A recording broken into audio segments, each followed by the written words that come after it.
When I was younger, I watched The Sound of Music a lot, and their life seemed perfect to me, and they just happened to be white. So I was like, oh my God, white people have got it going on.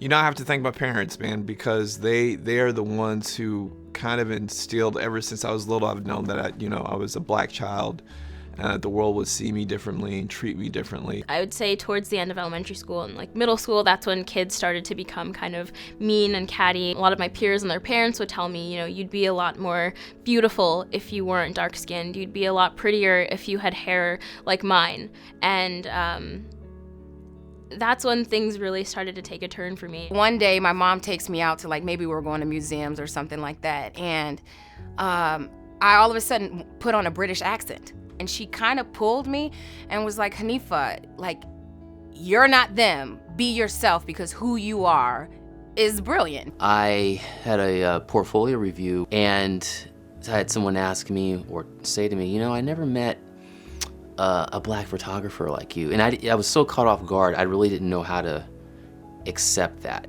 I don't know what a black photographer is. I just thought a photographer was a photographer.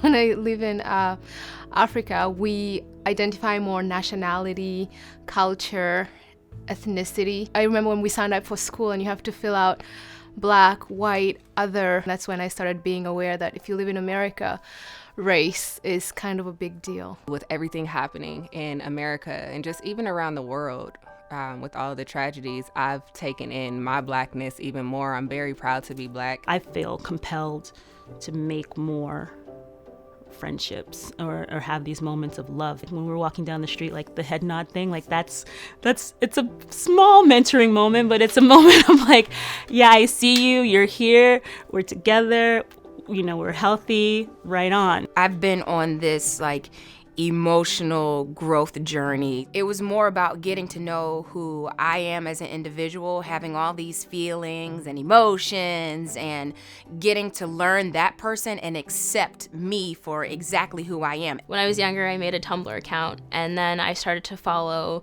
blogs where people would empower young black women or highlight the stories of successful young African American people. And this is the first time that I really started to feel empowered and comfortable about the way that I was. We can only grow once we know who we are, where we came from. There's one race, the human race. And I am who I am because of my lineage, because of my family and my ancestors.